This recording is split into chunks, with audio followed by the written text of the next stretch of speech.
So before we start the video, I'd like to ask you guys to please consider subscribing to the channel and liking the video, as it helps the channel grow. So, let's get into it.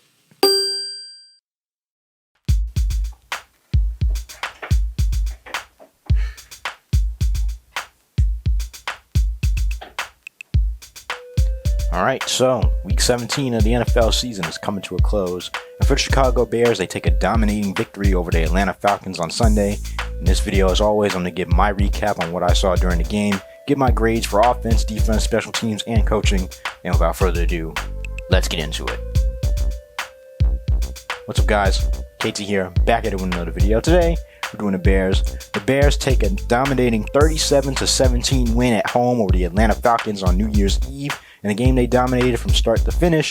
They put on a really good show for their last home game at Soldier Field before we go play the Green Bay Packers next week. A lot of things to talk about, so let's get straight into it. The main question that everybody wants to know, especially for this week, is how did Justin Fields play on Sunday? I thought he played stellar. 20 of 32 for 268 yards, averaged 13.4 yards per throw, one touchdown, no interceptions, only took 3 sacks, and had a 99.5 quarterback rating. Justin Fields was stellar on Sunday. He showed the full package: his running ability, his playmaking ability, his ability to pass from the pocket. Really, these numbers could have been better had it not been for a few miscues and drop passes. He should really have 3 touchdown passes. Tyler Scott dropped one. DJ Moore dropped one, even though it was a little bit difficult.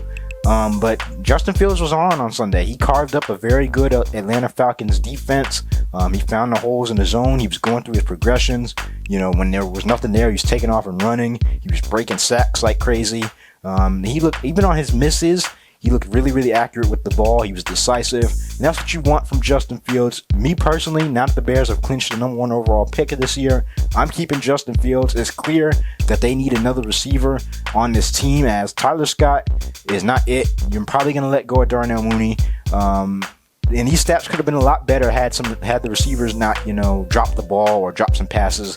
It's clear that they need another playmaker alongside DJ Moore. But that pairing of Moore and Fields has been great all year. It showed up on Sunday.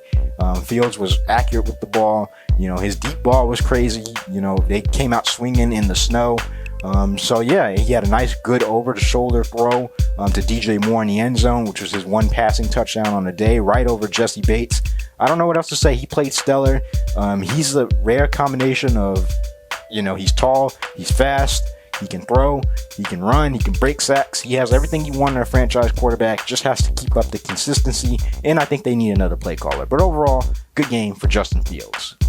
As for rushing the ball, Khalil Herbert was very explosive once again, maybe even more explosive than last week against the Cardinals. He had 18 attempts for 124 yards rushing, averaged 6 yards per carry, 1 touchdown, and his longest run of the day was 38 yards. Khalil Herbert has been great. I noticed Deontay Foreman was inactive today, but Khalil Herbert filled that role perfectly. He was explosive. He looks healthy again. He was finding the holes in the defense, really because of Justin Fields' ability to run, in which he had 45 yards on the day as well and a touchdown.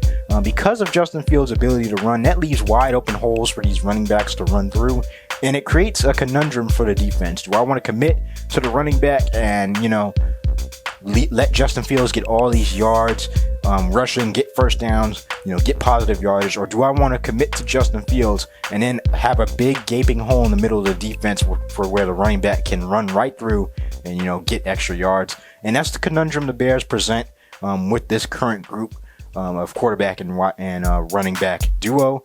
But the rushing game, it was on point. They actually bullied the Falcons up front, of a team that doesn't allow a lot of yards on the ground. They dominated the trenches. So I was really pleased with the rushing game. I thought Roschon Johnson could have got a few more carries, and I didn't want Deontay Foreman to play, as he possibly could have done more with the ball in his hands. But overall, I'm happy. For the receiving game, 13 targets for DJ Moore, 9 receptions, 159 yards receiving, 1 touchdown. I think he dropped a couple passes. I think he dropped another touchdown. But DJ Moore, he's been everything as advertised, over 1,000 yards receiving, and 9 touchdowns on the year. He should be a Pro Bowl candidate. He has been everything and more for this Bears team.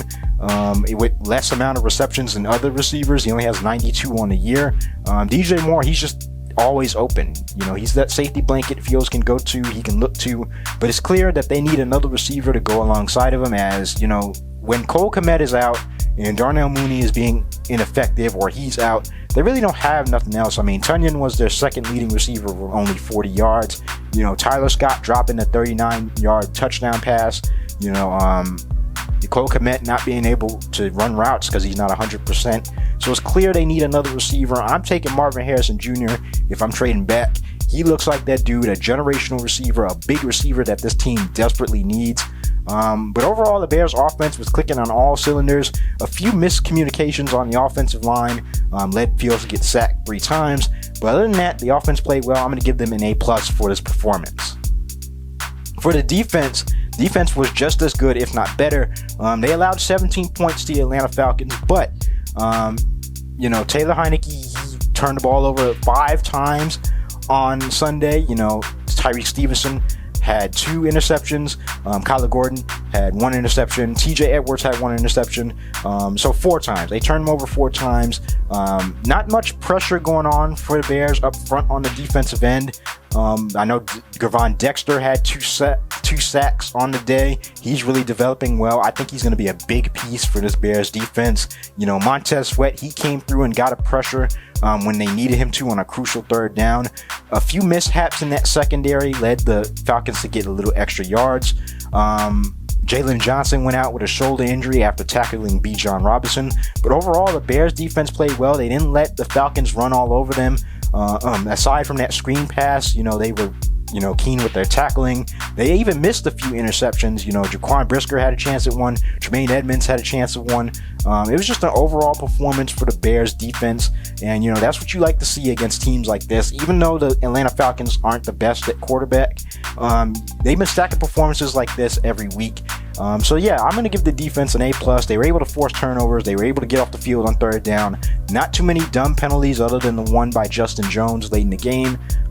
Tremaine Edmonds, he played well. You know, Jaquan Brisker, he was all over the field. Tyreek Stevenson was the most impressive on the day, so he gets the game ball for that. 4 pass deflections and 2 interceptions. Yeah, I'm going to give the defense an A+.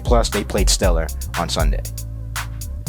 Special teams, Cairo Santos missed 1 field goal that was into the wind on a snowy day from 55. I don't think he was going to make that anyway. But other than that, he made all his field goals, all his extra points. You know, Velus Jones had a good day on kick return. I'm going to give the special teams an A+.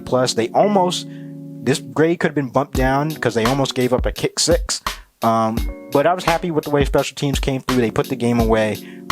So yeah, they're going to get an A+ as well. As for the coaching staff, I'm going to keep this short. Matt Eberflus is expected to return, and for good reason. I will give him that. His defense has been playing stellar. Now that everybody's healthy, you know, he's gotten guys getting able to turn the ball over. You know, they're disciplined on defense for the most part. They've been getting pressure on the quarterback, and you know, they need some continuity on this defense. And with a few more pieces, you know, maybe another pass rusher, maybe another interior defensive lineman, this defense could be really, really good next year.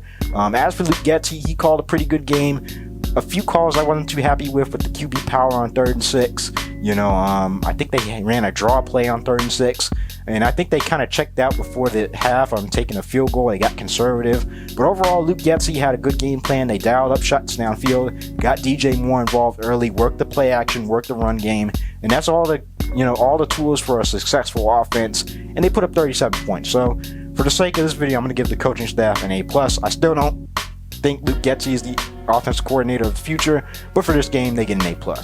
But overall, the Bears are able to get a blowout win over the Atlanta Falcons in a game they played well. Hopefully, this is not the last game for Justin Fields in the Chicago Bears uniform, at least at home. They got the Packers next week. That will be the end factor for everything, in my opinion.